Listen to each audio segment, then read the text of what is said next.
Gloire à Dieu. Voilà, on va ouvrir la bonne parole du Seigneur si vous voulez bien. Vous voulez bien qu'on ouvre la Bible? Vous êtes venus un peu pour ça quand même, hein? Voilà.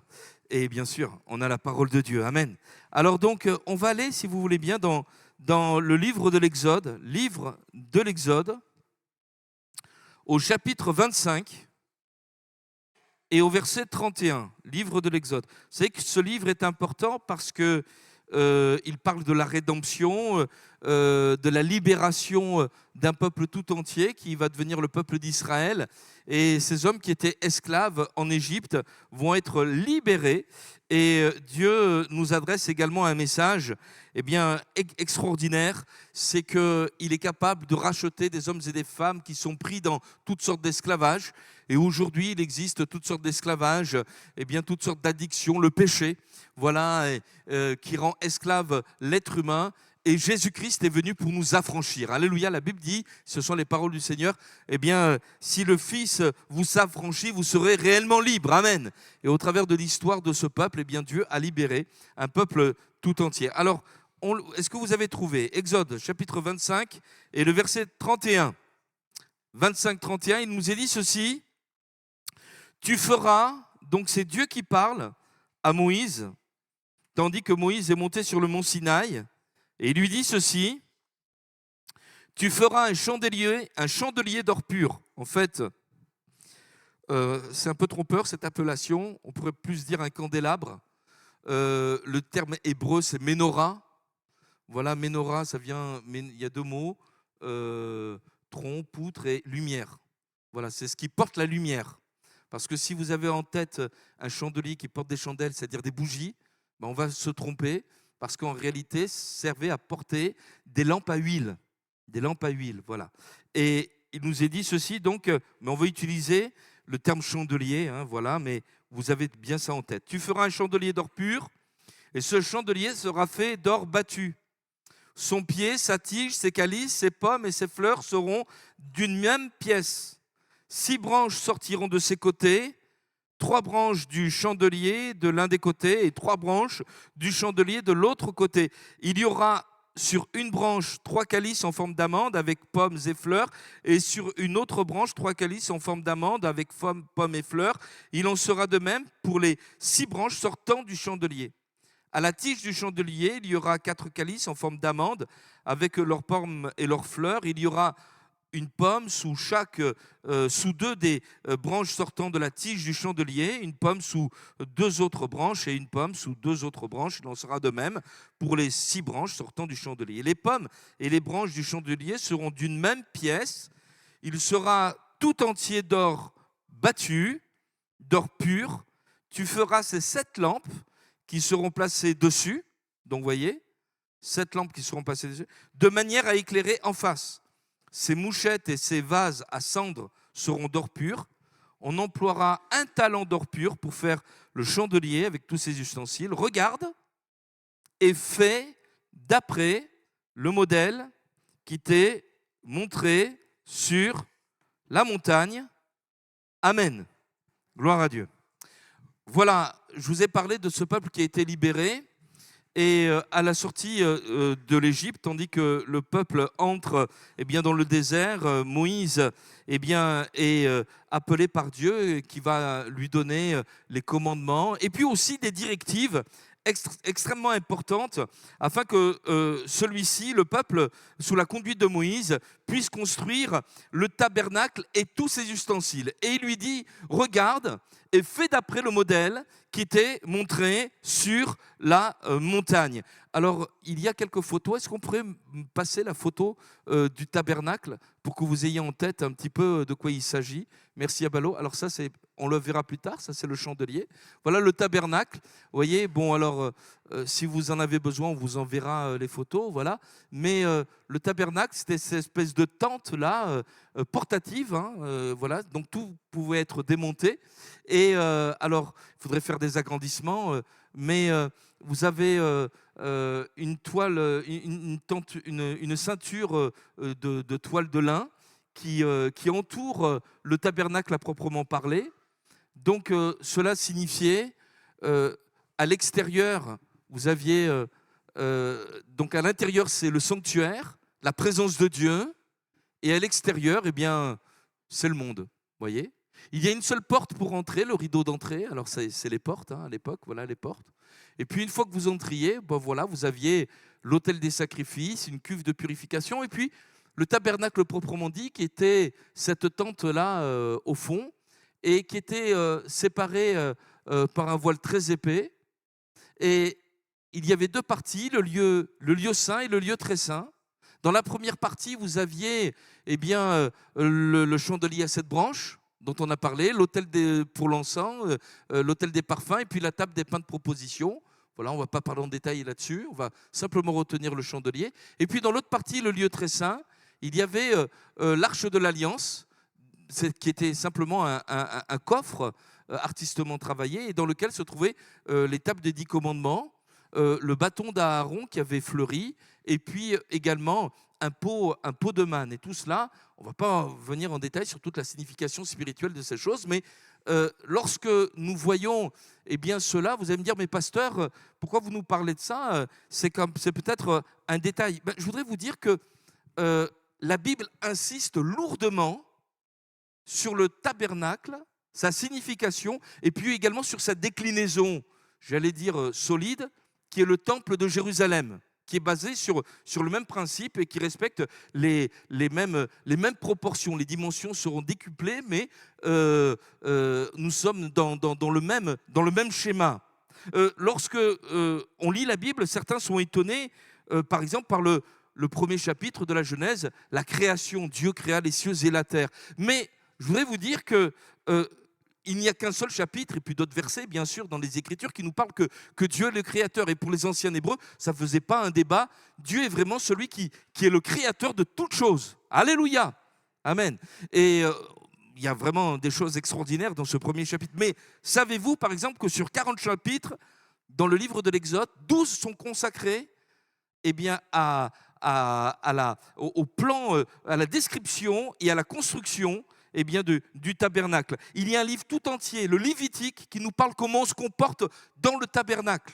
Il y a des livres, par exemple le premier livre des Chroniques et le deuxième livre des Chroniques, qui sont centrés autour, les récits sont centrés autour du temple. Ézéchiel, le prophète Ézéchiel, recevra une vision particulière du temple de l'Éternel.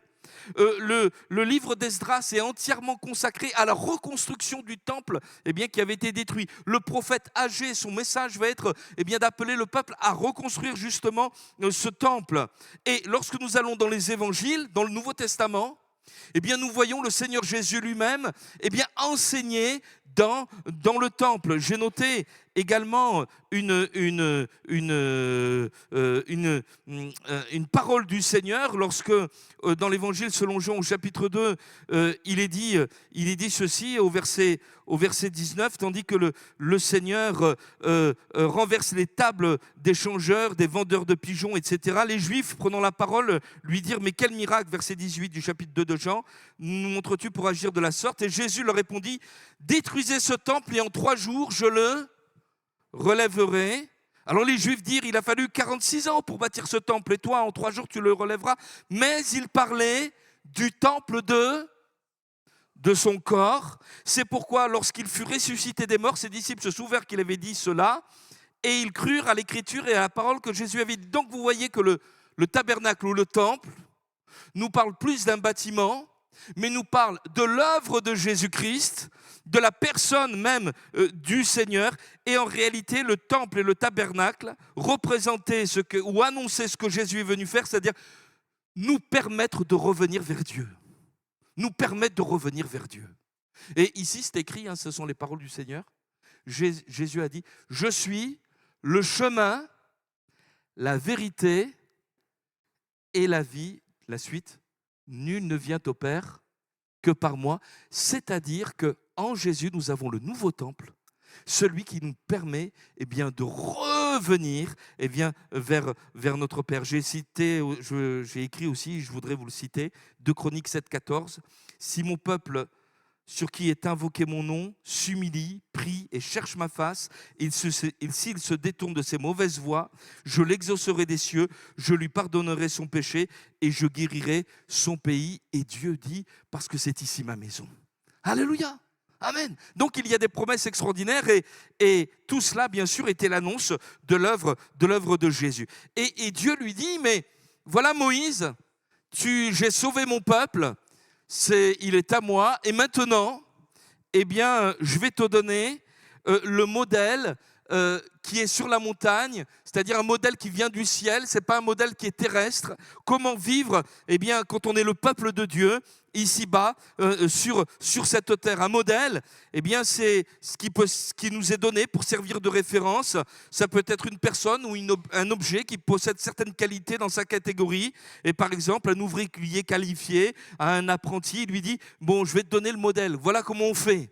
Voilà. Et la personne devient un modèle. Et l'apprenti va répéter et répéter encore jusqu'à ce qu'elle sache eh bien, reproduire le même modèle. Et ici, il nous est dit, fais d'après le modèle que je te montre. Et dans le monde dans lequel nous sommes, où les fondements sont renversés, où nous pouvons vraiment être étonnés de la rapidité de certains bouleversements actuellement, voulons nous souvenir qu'il y a un modèle qui ne change pas. Alléluia. Une référence qui ne change pas. La Bible nous dit, Hébreux chapitre 13, verset 8, Jésus-Christ est le même hier, aujourd'hui et éternellement. Alléluia. Et nous voulons saisir ces choses-là afin que nous restions attachés au modèle que Dieu nous donne dans la personne de Jésus. Amen. Alors, je voudrais qu'on passe à l'autre photo maintenant. Merci Abalo. Et qui nous parle, qui nous montre voilà, ce chandelier parce qu'il va retenir un petit peu notre attention. Alors voilà, c'est un chandelier qui voilà. Vous savez qu'entre parenthèses, la menorah, c'est un des symboles de la nation d'Israël. Voilà. Donc on va le voir, photographiez-le bien, voilà, regardez-le. J'ai essayé de m'en procurer un. J'en ai eu simplement un. Voilà, je m'y suis pris un peu tard, mais voilà. Alors je ne sais pas si vous le voyez. Voilà, mais il est un peu tout petit. Voilà, bon, peut-être que vous en aviez un à la maison, je ne sais pas. J'ai aussi cela. Est-ce que vous le voyez? Voilà, donc ce chandelier. Et ce chandelier, c'est un modèle. Et je voudrais vous parler de ceci, et le titre de mon message, c'est « L'amour de Christ pour modèle ». Parce que là, vous allez voir ensemble, et on va le voir, que ce chandelier nous parle de notre rapport avec le Seigneur et du rapport que le Seigneur entretient avec nous. Et il me semble qu'il est extrêmement important pour chacun d'entre nous de savoir qui est Jésus pour l'Église, ce que nous sommes pour Jésus, ce qu'est l'Église pour Jésus, et ce qu'il advient eh bien, de nous lorsque nous disons que nous sommes l'Église du Seigneur. Alléluia. Et nous sommes dans un modèle eh bien, qui est un modèle eh bien, tout simplement d'amour. Vous avez remarqué, et alors donc, je voudrais vous parler simplement de mon premier point, là, le modèle de l'amour de Dieu. Je ne sais pas si on peut faire apparaître le plan, comme ça les frères et sœurs l'auront. Et donc, l'architecture de ce pardon, de ce chandelier, de ce candélabre, elle est particulière parce que vous voyez, il y a un tronc principal duquel 7 branches eh bien, sortent, hein, vous le voyez. Et bien sûr, si vous comptez, bien, vous avez 7 branches. En réalité, on pourrait dire, ce n'est pas tellement le chandelier à 7 branches, c'est plutôt un tronc principal avec 6 branches. Avec 6 branches, hein, on est bien d'accord avec ça. Alors on me dit, mais pourquoi c'est si important que ça? Vous savez, quand Dieu agit, il agit jamais par hasard. 7, bon, vous avez vu déjà les chiffres et les lettres, eh bien, c'est 6 plus 1, ou 1 plus 6. Voilà, vous avez bien fait de venir quand même. Hein. Et certains ont fait le déplacement depuis Grenoble. Voilà, ben c'est bien. Hein, voilà. J'ai appris des choses. Hein, voilà, mais oui, mais alors pourquoi 1, dans la Bible, ça parle de l'unité. Il n'y a qu'un seul Dieu. Il n'y a qu'un seul sauveur. Et 6, pourquoi 6, c'est le 6e jour que l'humanité a été créée. Donc, un seul Dieu, un seul sauveur, et l'humanité 6, et ensemble, ça devient 7, c'est l'œuvre parfaite de Jésus pour notre salut. 1 Timothée chapitre 2 verset 3 à 4 nous dit, eh bien, on peut le reprendre si vous voulez bien, il nous est dit, est-ce qu'on peut le faire apparaître parce que ce passage, il est capital. 1 Timothée chapitre 2 et le verset 3 nous dit, Dieu notre Sauveur qui veut que tous les hommes soient sauvés et parviennent à la connaissance de la vérité, car il y a un seul Dieu, verset 5, et aussi un seul médiateur entre Dieu et les hommes, Jésus-Christ homme, qui s'est donné lui-même en rançon pour tous, et c'est là le témoignage rendu en son propre temps. Donc, Dieu veut que tous les hommes soient sauvés et parviennent à la connaissance de la vérité. Et l'Écriture nous dit ceci, eh bien, il y a un seul Dieu, un seul médiateur entre Dieu et les hommes, Jésus-Christ homme. Dieu s'est fait homme, s'est incarné afin de nous racheter et de venir nous sauver. Et nous savons que le ministère du Sauveur, le ministère de Christ a été de sauver, de pardonner les hommes, de les racheter de leurs péchés. Nous n'étions pas esclaves eh bien, des Égyptiens, mais nous étions esclaves de la puissance du péché. Satan dominait dans notre vie et Jésus est venu pour nous affranchir et nous libérer. Alléluia! La dette de notre péché méritait la mort, le salaire du péché c'est la mort, mais Jésus s'est donné à la croix pour nous et maintenant le don gratuit de Dieu, c'est la vie éternelle en Jésus-Christ. Alléluia! Il nous a affranchis, il nous a libérés. Et ce message, c'est que maintenant, eh bien, nous formons qu'un seul avec lui. Vous savez, dans la Bible, même les métaux ont eh bien, des significations. Et l'or, en particulier, parle de la nature divine. Je ne sais pas si vous avez remarqué, mais dans le texte qu'on a lu concernant le chandelier, il nous est dit qu'il était fait d'or battu. Un autre moment, si vous connaissez l'Écriture, eh bien, le peuple d'Israël va fabriquer un veau d'or. Vous vous souvenez de ça, cet épisode du veau d'or? Et le veau d'or sera fait de métal fondu. Vous voyez, on va ramasser un petit peu tout l'or qu'il y avait dans le peuple et on va fondre le métal et on va, à travers un moule, eh bien, fabriquer eh bien, ce veau d'or-là. Il ne nous est pas dit que c'était comme cela. Il nous est dit que c'était de l'or battu. Alors je me suis posé la question, qu'est-ce que ça veut dire?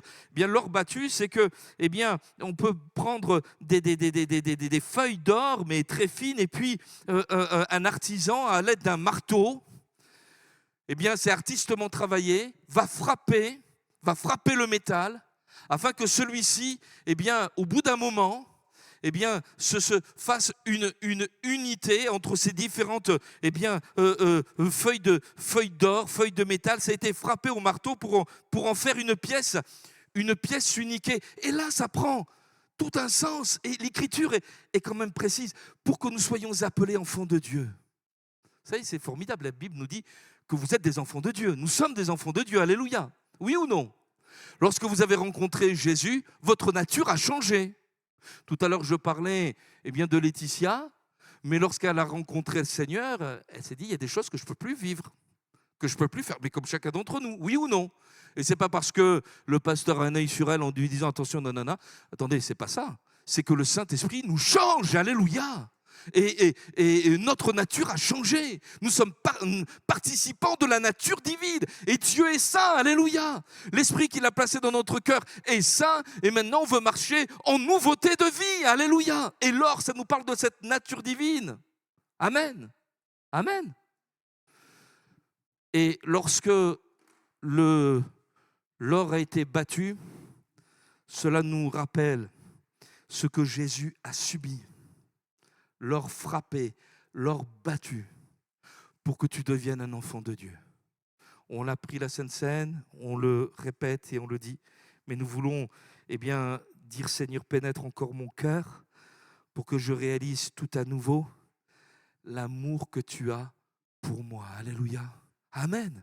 Et je voudrais te dire ceci, tu cherches peut-être un sauveur, tu cherches peut-être une façon de te sauver eh bien, de ce monde. Le salut est en Jésus-Christ. Parce que lui seul a souffert pour toi. Lui seul a donné sa vie pour toi, afin que tu ne périsses pas, mais que tu aies la vie éternelle. Lui seul a expié tes péchés, a supporté les conséquences de ton péché, de mes péchés, à ma honte. Oui, Seigneur, je veux te remercier, parce que tu as accepté de venir me chercher, moi qui étais dans la misère, dans ma boue, Et maintenant, Seigneur, tu as changé ma nature. Alléluia. Mais tu as souffert pour moi, tu as été brisé pour moi. Vous savez, et on peut lire Ésaïe 53, le verset 5, le châtiment qui nous donne la paix est tombé sur lui. Verset 10, il a plu à l'Éternel de le briser par la souffrance. Et, l'apôtre Pierre dira dans 1 Pierre chapitre 1, verset 18, que ce n'est pas par de l'or, par de l'argent qu'on a été racheté de la vaine manière de vivre, mais c'est par le sang précieux de Jésus-Christ. Alléluia.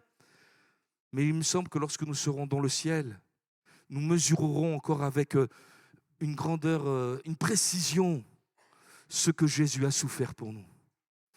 Et je voudrais te dire ceci, et peut-être à quelqu'un, si tu savais comme il t'aime, mais tu viendrais à lui sans tarder. Alléluia. Tu t'attacherais à lui, tu t'attacherais à celui, et tu ne serais pas tenté d'aller ailleurs.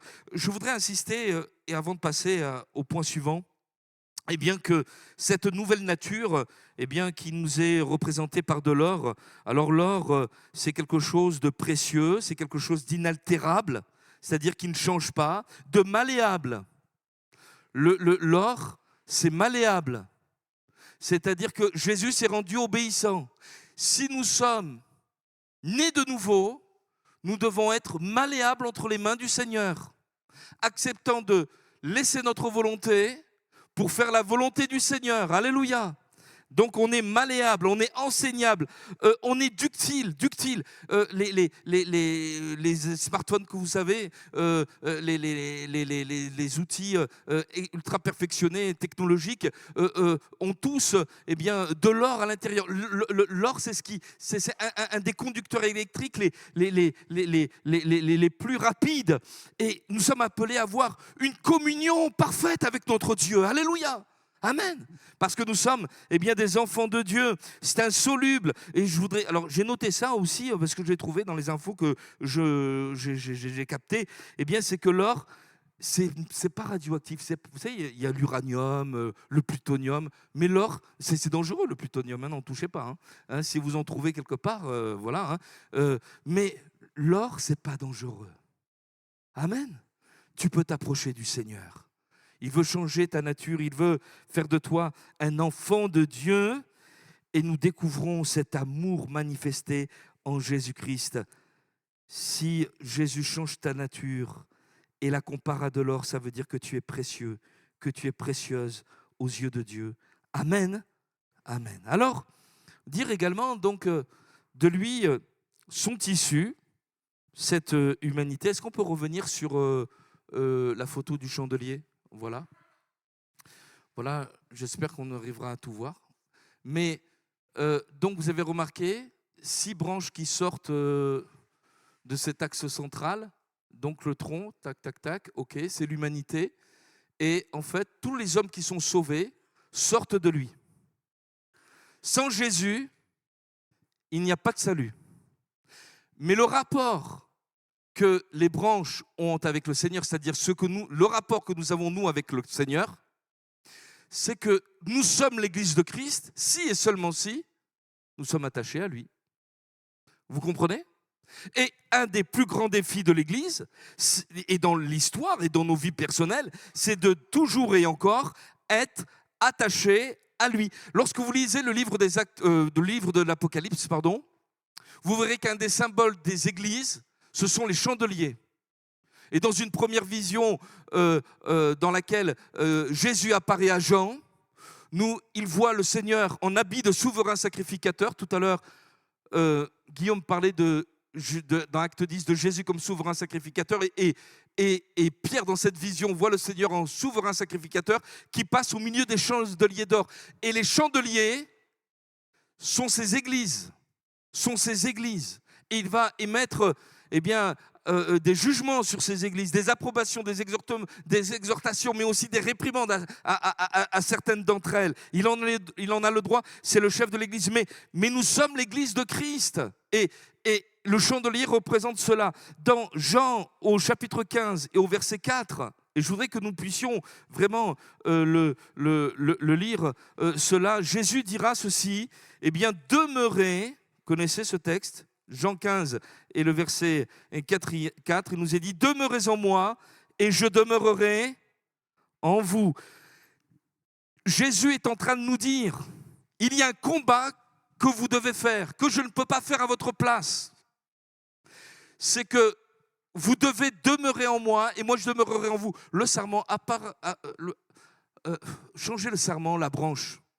Mettez la vigne comme le chandelier, parce que le rapport, il est là. Le sarment ne peut pas porter de fruits par lui-même sans rester attaché au cep. Il en va de même pour vous si vous ne demeurez pas en moi. Et le verset 5 dit, je suis le cep, vous êtes les sarments. Celui qui demeure en moi et en qui je demeure porte beaucoup de fruits, car sans moi, vous ne pouvez rien faire. Et nous l'avons tous noté. Et à un moment, nous pouvons être remplis du Saint-Esprit et apporter un fruit excellent qui va être une bénédiction pour toutes celles et ceux qui sont autour de nous et glorifier le Seigneur. Et puis un instant d'après, ne veillons plus sur notre marche avec le Seigneur, eh bien ne cherchons plus le conseil, eh bien on peut devenir complètement humain et charnel. Ça vous est jamais arrivé ? C'est arrivé à un homme de la Bible qui s'appelait l'apôtre Pierre. Qui dit-on que je suis, dira le Seigneur. Tu es le Christ, le Fils du Dieu vivant. Tu es heureux, Simon, fils de Jonas, parce que ce n'est pas la chair et le sang qui t'ont révélé cela, mais c'est mon Père qui est dans les cieux. Vous vous souvenez de cela ? Et puis, Jésus va parler de la croix, de ce qui va survenir pour lui, pour qu'il soit notre sauveur. Il devra être battu comme cet orgue battu. Il devra souffrir pour nous à la croix.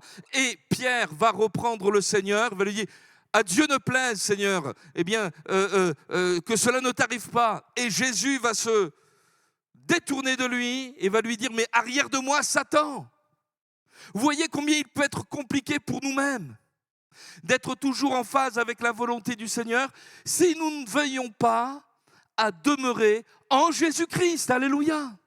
Et peut-être qu'il y avait certaines choses que Pierre ne comprenait pas à présent, mais s'il avait été cet homme ductile, cet homme malléable entre les mains du Seigneur à ce moment-là, eh bien il a dit, je comprends peut-être certaines choses, pas encore certaines choses, mais avant d'émettre une opinion, Seigneur, je vais me taire, je vais me laisser renseigner par toi, je veux demeurer en toi. Et peut-être que quelqu'un ne comprend pas certaines choses qui lui arrivent dans sa vie. Mais au lieu de te rebeller, de poser, d'être prompt peut-être à te rebeller, demeure dans le Seigneur parce qu'il y a une raison. Parce que le Seigneur a un plan, alléluia. Et lorsque nous voyons dans le livre des Actes des Apôtres l'attitude de l'Église, et notamment l'attitude de l'Église de Jérusalem, ça va être vraiment leur ligne de conduite. Par exemple, Pierre, Jean vont être interdits de prédication par les autorités religieuses de Jérusalem, qui étaient aussi des autorités politiques. Nous vous interdisons de prêcher en ce nom-là.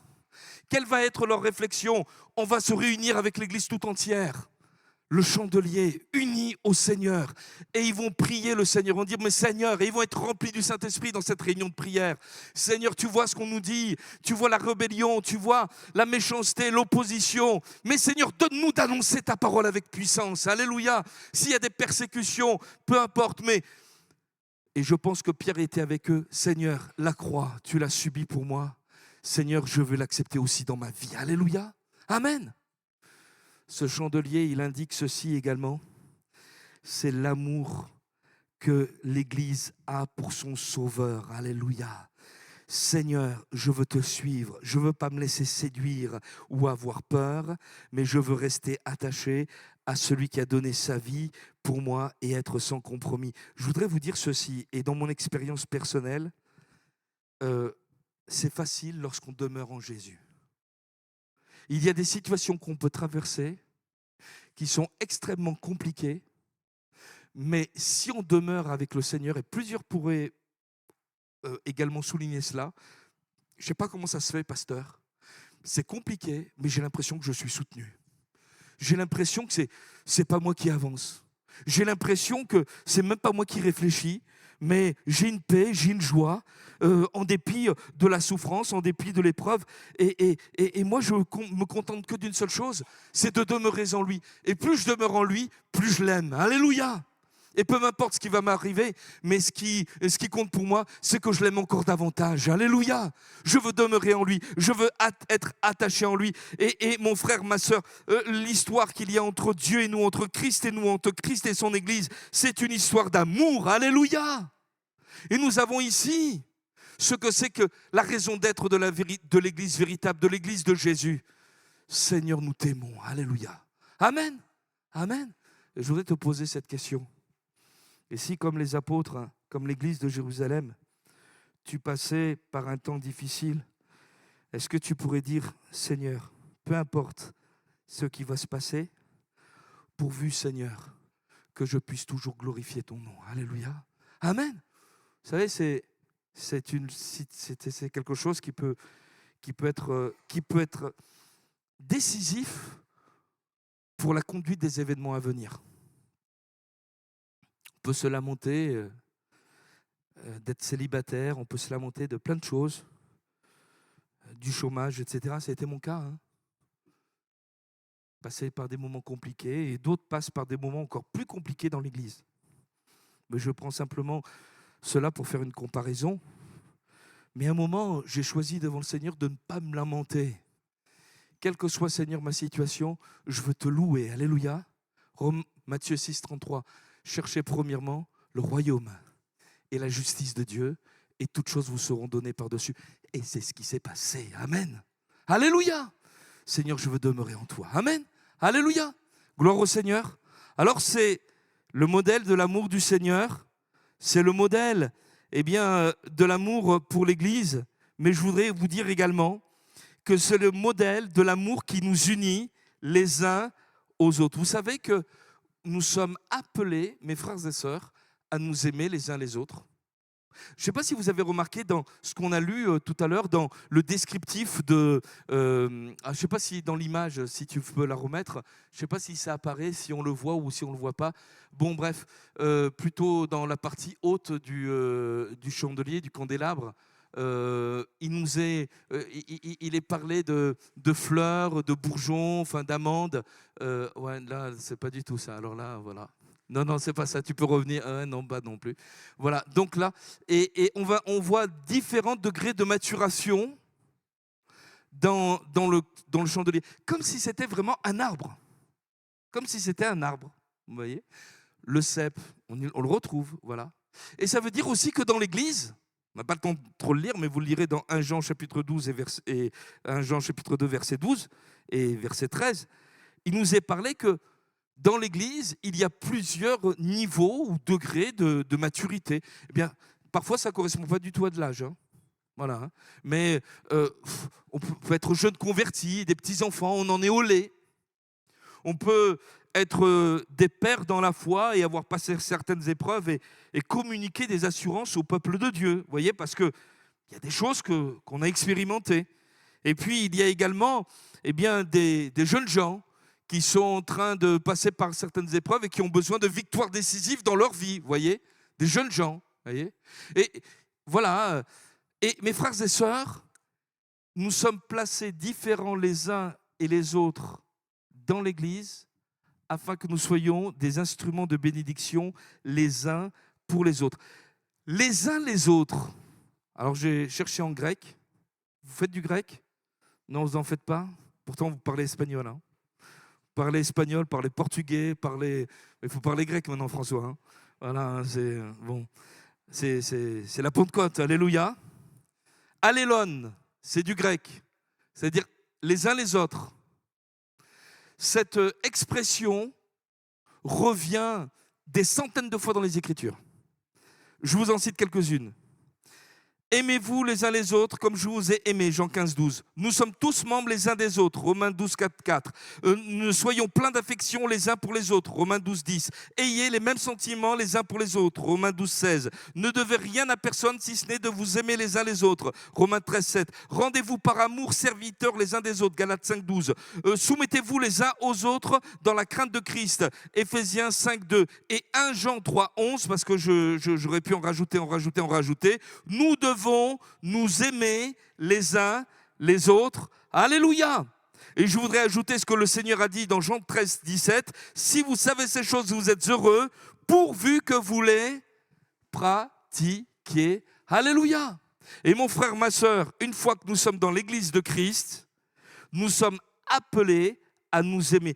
Et je voudrais vous dire, mes frères et sœurs, dans le monde actuel, dans le monde dans lequel on est, Dieu, mais de tout temps, même dans l'Ancienne Alliance, a toujours voulu qu'il y ait un peuple qui marque la différence. Vous ne trouvez pas que dans ce quartier, dans ce pays, dans cette ville, le monde a besoin de voir qu'il y a des hommes et des femmes qui ont des relations particulières entre eux. Pas des relations de parti, partisanes, pas des relations basées sur la politique, basées sur je ne sais pas quoi, mais une relation qui est basée sur l'amour que le Seigneur a envers nous. Alléluia! Amen! Amen! Il y avait un petit chant, je crois que je l'ai noté. Est-ce que tu t'en souviens, François? Oui, nous faisons partie de la famille de Dieu. Tu t'en souviens pas? Moi, je chantais. Les héritiers du Père. Nous partageons nos peines, nos joies et nos fardeaux. Nous sommes sœurs et frères. Véronique, tu t'en souviens? Pourtant, on chante sur le DPS. Ah non, mais il y a la Véronique de l'Ardèche, elle s'en souvient. C'est pas dans le DPS, ça? Alors, c'est plus ancien que le DPS, vous voyez. Bon, bref, en tout cas, mon frère, ma sœur, le Seigneur a voulu que tu sois un objet de bénédiction dans l'Église, que tu puisses aimer celui qui est à côté de toi, le pardonner, en prendre soin, partager ce que tu as reçu. Nous sommes l'Église de Christ, un peuple qui s'aime et qui prie les uns pour les autres.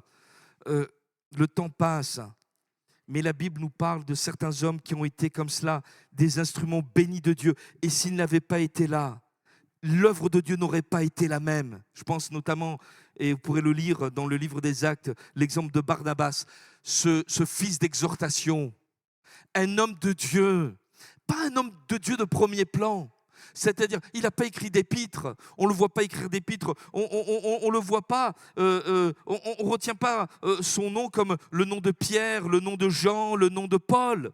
Mais c'est un homme, s'il n'avait pas été là, Paul, l'extrémiste religieux qui s'était converti au Seigneur, qui avait accepté Jésus, il ne serait jamais rentré dans l'église. Tout le monde avait peur de lui. Imaginez qu'il y ait au milieu de nous quelqu'un qui vient nous voir avec tous les habits de sa religion en disant « J'ai rencontré Jésus, je veux savoir comment on fait maintenant pour marcher avec lui. » Est-ce que vous croyez que c'est possible ça? Il y a quelque temps en arrière, j'étais invité par notre sœur Patricia à une réunion qui se passait avec des chrétiens d'origine d'arrière-plan musulmans. Et on parlait, il me disait, en Algérie, il se passe quelque chose de formidable en ce moment. Je dis quoi? Parce qu'on parlait de l'Algérie, parce qu'il y a de la persécution, les églises sont fermées, et ils ont besoin de nos prières. Et il me disait, mais il se passe des choses. Je dis, qu'est-ce qui se passe? Il dit, mais il y a plusieurs imams qui se convertissent. Je dis, quoi? Il y a des imams qui se convertissent? Qu'est-ce que c'est? Oui, parce que dans le Coran, on leur parle de Jésus, mais les éléments qu'on donne de Jésus sur le Coran, ce n'est pas suffisant pour se construire une perception tout à fait juste. Alors, plusieurs imams vont vers la Bible et le Nouveau Testament pour chercher à savoir qui est Jésus. Et là, vous savez ce qui se passe. On découvre le Fils de Dieu, on découvre le Seigneur Jésus, serait la puissance du Saint-Esprit. Alléluia, amen. On a dit gloire à Dieu, amen. Et imaginez que ça se passe ici à la Paillade. Mais gloire à Dieu, amen. Cet homme, il aura besoin d'être soutenu. Il aura besoin il aura besoin d'être protégé. Il aura besoin que l'on prie pour lui. Il aura besoin qu'on lui apprenne, qu'on lui explique certaines choses. Et c'est ça l'Église de Jésus-Christ. Alléluia. Si Barnabas n'avait pas été présent à Antioche, l'œuvre de Dieu, se serait complètement dissolue. Mais lorsque, il est allé à Antioche, lui qui était un véritable juif, né de nouveau, on pourrait dire un juif messianique, il a vu ces Grecs là, ces gens, ces païens en train d'élever le nom de Dieu, le nom de Jésus. S'il n'avait pas été là, cette œuvre serait partie à volo. Mais il les a encouragés, c'était un homme rempli du Saint-Esprit. Et comme cet homme rempli du Saint-Esprit avait à cœur l'œuvre de Dieu, il dit mais Dieu, ce n'est pas simplement le Dieu des Juifs, mais c'est le Dieu de tous les hommes, juifs ou païens. Ils ont besoin de la même grâce, ils ont besoin de Jésus. Il est allé chercher un certain Saul de Tarse qui s'était converti, l'extrémiste religieux dont je vous parlais, qui deviendra l'apôtre Paul. Alléluia! Mais merci Seigneur pour de tels hommes qui encouragent l'Église, amen, et qui relèvent les ministères lorsque ceux-ci sont fatigués ou sont un petit peu découragés. C'est l'exemple de Marc, vous trouverez ça dans Acte 15, verset 39. Barnabas et Paul se séparent parce que Barnabas veut prendre Marc, il les avait abandonnés, c'était trop dur. Et puis heureusement qu'il a repris Marc en main, Barnabas, parce qu'à la fin de sa vie, dans 2 Timothée, chapitre 4, verset 11, eh bien, Paul demande de prendre Marc avec lui. Il m'est utile pour le ministère. Amen. Gloire à Dieu. Parfois, on peut venir dans ce lieu découragé, en situation d'échec. Mais c'est bon de savoir que même si je viens comme ça à l'église, alors je ne veux pas me servir de l'amour du Seigneur ou de l'amour de mes frères et sœurs pour vivre dans l'échec ou pour vivre dans le compromis. Le Saint-Esprit, il vous éclairera là-dessus.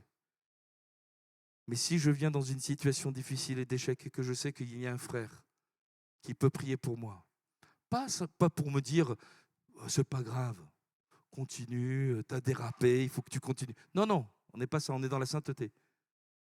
Mais pour me dire « écoute, le Seigneur veut te relever. Tu as un avocat auprès du Père. Le sang de Jésus te purifie de tout péché. Alléluia. Et maintenant, tu vas te relever et tu ne vas plus recommencer. Et on va prier ensemble. Alléluia. Amen. C'est ça l'église de Jésus-Christ. Je termine, mais vous le verrez. J'ai dit combien de fois je termine? Il faut que je le dise souvent. Je termine vraiment comme ça. Voilà. C'est le modèle d'amour pour le monde aussi. Dans Matthieu, au chapitre 5 et au verset 15, il nous est dit ceci. C'est que on ne met pas la lampe sous le boisseau, mais on le met sur le chandelier, et le chandelier, on le met sur la table, afin que tous ceux qui entrent dans la maison soient éclairés.